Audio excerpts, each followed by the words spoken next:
Mi ami è la prima frase che Gesù rivolge a Pietro nel Vangelo che abbiamo ascoltato. ¿Me amas? Es la primera frase que Jesús dirige a Pedro en el Evangelio que hemos escuchado. La última, en cambio, es apacienta mis ovejas. En el aniversario de la apertura del Concilio Vaticano II, sentimos que el Señor nos dirige estas palabras también a nosotros como Iglesia. ¿Me amas? Apacienta mis ovejas. En primer lugar, ¿me amas?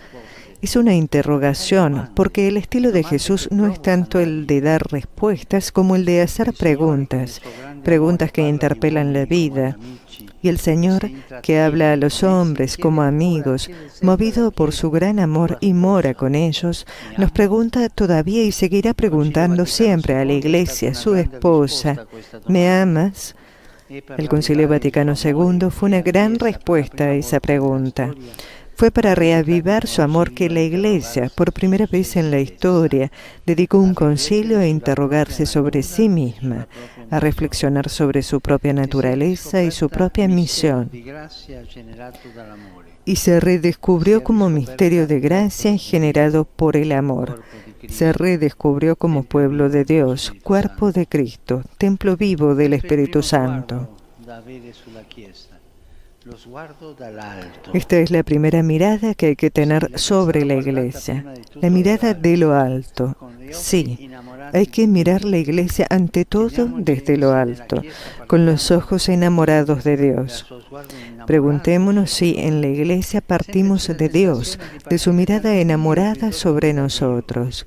Siempre existe la tentación de partir más bien del yo que de Dios, de anteponer nuestras agendas al Evangelio, de dejarnos transportar por el viento de la mundanidad para seguir las modas del tiempo o de rechazar el tiempo que nos da la providencia de volver atrás. Pero estemos atentos. Ni el progresismo que se adapta al mundo, ni el tradicionalismo que añora un mundo pasado son pruebas de amor, sino de infidelidad. Son egoísmos pelagianos que anteponen los propios gustos y los propios planes al amor que agrada a Dios, ese amor sencillo, humilde y fiel que Jesús pidió a Pedro. ¿Me amas tú?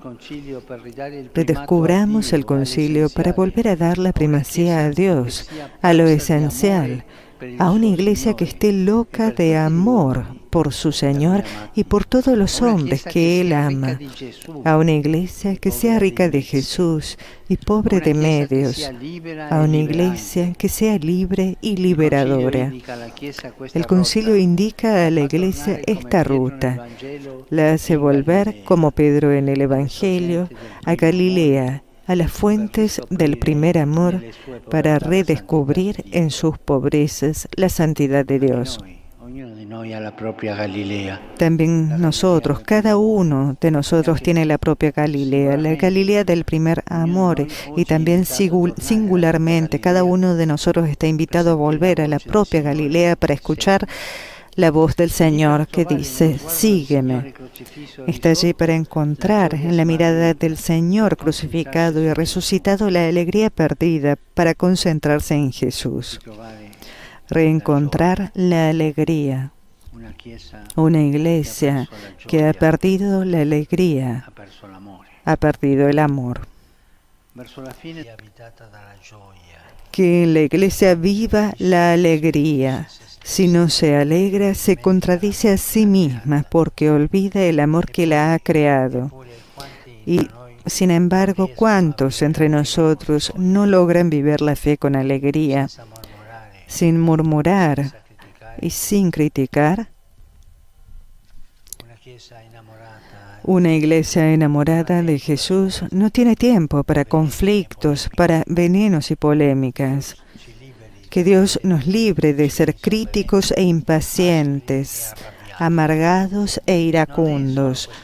No es solo cuestión de estilo, sino de amor, porque el que ama, como enseña el apóstol Pablo, hace todo sin murmuraciones.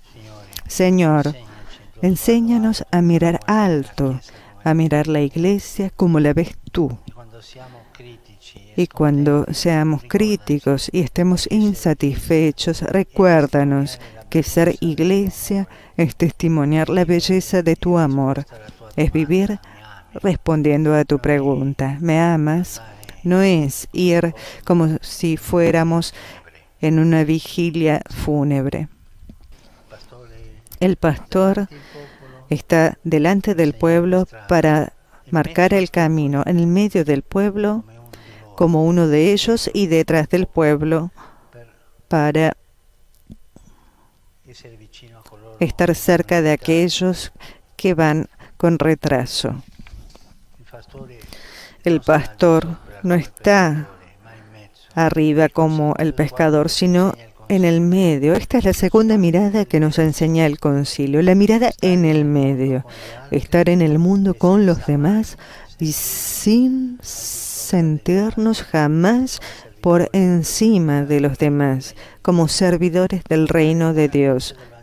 Llevar la buena noticia del Evangelio a la vida y en las lenguas de los hombres, compartiendo sus alegrías y sus esperanzas. Estar en medio del pueblo y no sobre el pueblo. Esto es un pecado feo del clericalismo que mata a las ovejas. No las guía, no las hace crecer, las mata. Que tú, pueblo santo de Dios, eres un pueblo pastoral. No existes para apacentarte a ti mismo, sino a los demás, a todos los demás, con amor.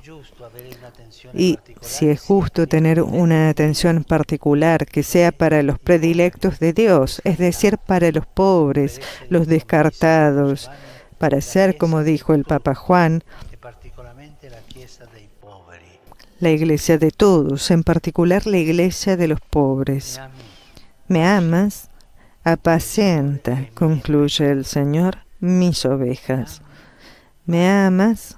Apacienta mis ovejas. No piensa solo en algunas, sino en todas, porque las ama a todas, las llama a todas afectuosamente mías. El buen pastor ve y quiere a su grey unida, bajo la guía de los pastores que le ha dado. Quiere, tercera mirada, la mirada de conjunto. Todos juntos. Todos somos hijos de Dios, todos hermanos en la iglesia, todos iglesia, todos. El Señor no nos quiere así. Nosotros somos sus ovejas, su rebaño, y solo lo somos juntos, unidos. Superemos las polarizaciones y defendamos la comunión. Convirtámonos cada vez más en una sola cosa, como Jesús suplicó antes de dar la vida por nosotros. Que nos ayude en esto María, Madre de la Iglesia, que acreciente en nosotros el anhelo de la unidad, el deseo de comprometernos por la plena comunión entre todos los creyentes en Cristo.